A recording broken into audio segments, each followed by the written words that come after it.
South India shopping mall the wedding మంత్ర సరికొత్త wedding collection south India shopping mall. ఇప్పుడు మీరు మినిస్టర్గా ఉన్నప్పుడు ఇంకా రాజకీయాల్లోకి రాని వ్యక్తి ఇప్పుడు కాంగ్రెస్ ముఖ్యమంత్రి రేవంత్ రెడ్డి గారు. సో రేవంత్ రెడ్డి గారి గురించి నేను తెలంగాణ డెవలప్మెంట్ గురించి అడగట్లేదు, వ్యక్తిగతంగా మీరు విన్నదో మీరు చూసిందో లేకపోతే ఆయన స్పీచ్లు నేను విన్నది చూసింది చాలా తక్కువ అండి. రేవంత్ గారెడ్డి అంటే ఆయన కౌన్సిల్లో ఉన్నారు, నేను ఆ రోజు మినిస్టర్గా ఉన్నాను. హౌస్కి క్వశ్చన్ అవర్లో అటెండ్ అయ్యేవాళ్ళము, అంతకు మినహా నాకు పరిచయం లేదు. అబ్బాయి తెలంగాణ, నేను ఆంధ్ర, అందువల్ల ఏంటంటే దగ్గర పరిచయం కూడా లేదు. మంచోడు అంటే మాట్లాడేటప్పుడు విన్నాను, హౌస్ లో మాట్లాడేటప్పుడు. అప్పుడు కొత్త కుర్రోడైనా కూడా, కొత్తగా వచ్చినా కూడా సబ్జెక్ట్ బాగా మాట్లాడుతున్నాడు అనేది మాత్రం అప్పుడే అనుకున్నాను నేను.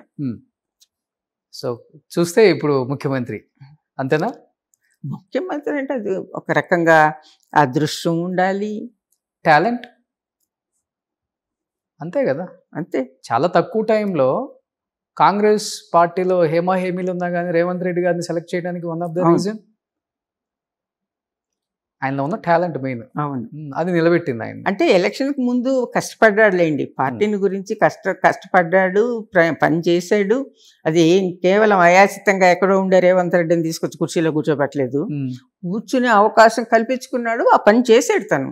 అవును, దాన్ని అప్రిషియేట్ చేయాలి కదా. ఇప్పుడు అంత డెడికేటెడ్గా ఎలక్షన్ నడిపినారు అని అంటే ఆ సిన్సియారిటీ ఉండాలి కదా. అది అది ఉంది కాబట్టి ఈరోజు కూర్చోగలిగినాడు. అవును, మీరే అన్నారు కదా ఎమ్మెల్సీగా ఉన్నప్పుడే చాలా బాగా మాట్లాడతారు హౌస్ లో. సో ఇంకేంటి ఇప్పుడు పిల్లలు ఏం చేస్తున్నారు? పిల్లలు నలుగురు కదా? నలుగురు అబ్బాయిలే. పెద్ద బాబు ఇప్పుడు మా తర్వాత రాజకీయాల్లోకి వచ్చి కొంచెం మా రాజకీయ వాసన పులుంకొని తిరుగుతున్నాడు. రెండో అబ్బాయి ఆర్కిటెక్ట్, మూడో అబ్బాయి, నాలుగో అబ్బాయి ఇక్కడే, ఒకరు హైదరాబాద్ లో, ఒకరు బెంగళూరులో ఉంటారు. వాళ్ళు సొంత బిజినెస్ వాళ్ళు చూసుకుంటూ ఉంటారు. మిగతా వాళ్ళు ఎవరు పాలిటిక్స్ లో లేరు, ఇంట్రెస్ట్ కూడా లేదు, పెద్ద ఇంట్రెస్ట్ లేదు. ఎప్పుడైనా అవసరమైతే పెద్ద బాబు అడిగితే ఏదైనా పని చేయమంటే అది మాత్రం చేసి పెడతారు, అంతే. మిగతా యాక్టివ్ పాలిటిక్స్ లో లేరు. ఓకే, సో మీకైతే వచ్చే ఉద్దేశం లేదు ఇంకా? లేదండి, అయిపోయింది, మా టర్మ్ అయిపోయింది, మా వయసు అయిపోయింది, మా టర్మ్ అయిపోయింది, మేము చేసిన ఇది అయిపోయింది, ఇప్పుడు ఇంకా ఆలోచన లేదు. సో ఏమన్నా ఉంటే సలహాలు ఇవ్వటం అడిగితే ఎవరైనా, అంతే అంతే, అంతకుమించి ఏం లేదు. ఇప్పుడు ఎక్కడ ఉన్నారండి ఉదయలక్ష్మి గారు, శ్రీలక్ష్మి గారు? టచ్ లో ఉంటారు? ఉన్నారండి. ఉన్నారా? అబ్బో, గొప్ప ఐఏఎస్. ఉదయలక్ష్మి నాతో టచ్ లో ఉంటుంది, అప్పుడప్పుడు ఫోన్లు చేసుకుంటాము, మాట్లాడుకుంటూ ఉంటాము. రామలక్ష్మి, శ్రీలక్ష్మి కొంచెం ఎక్కడ ఉండేది నాకు అంత ఐడియా లేదు. ఓకే, మంచి మంచి డిసిషన్స్ తీసుకున్నారు ప్రతి ఒక్క దానిలో. అప్పుడు ఒక పరిణతి అండి, ప్రతి ఒక్కరిలో ఒక ఆలోచన, ఒక పరిణతి, మెచ్యూర్ అది ఉండేది. ఆ మెచ్యూరిటీతో తీసుకునే ఆలోచన, అది కానీ మాట్లాడే మాట కానీ అన్నీ గౌరవప్రదంగా ఉండేది. అవును. ఇప్పుడు ఏంటంటే కొంచెం రాజకీయం మారిపోయింది, దాని గురించి ఇంకా మేము చెప్పకూడదు. ఇప్పుడు అందరు చూస్తున్నారు,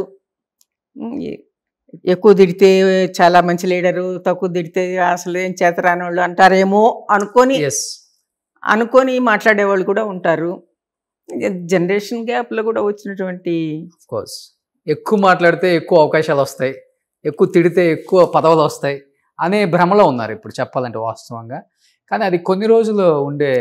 అవును, అది టెంపరీ ఏంటంటే టెంపరీ, కానీ ప్రజల్లో శాశ్వతంగా ప్రజల్లో నిలిచేది కాదు, ప్రజలు గుర్తుపెట్టుకునేది కూడా కాదు. ఎందుకంటే ఆ కాలం కూడా అలాగే వచ్చింది, ఆ కాలానికి తగినట్టుగా వాళ్ళు కూడా వాళ్ళ బిహేవియర్ అలాగే ఉంటుంది.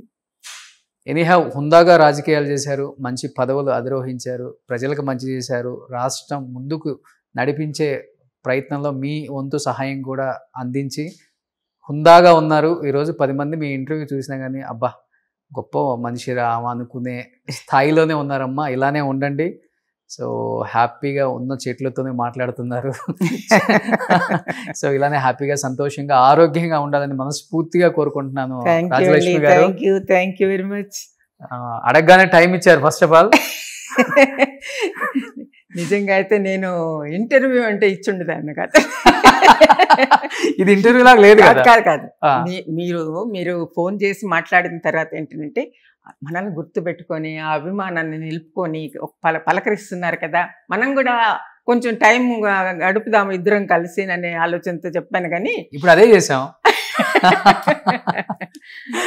సో థ్యాంక్ యూ అమ్మా, థ్యాంక్ యూ వెరీ మచ్ అండి. సుమన్ టీవీలో మీ పర్సనల్ అండ్ బిజినెస్ ప్రమోషన్స్ కోసం కింది నెంబర్కి కాంటాక్ట్ చేయండి.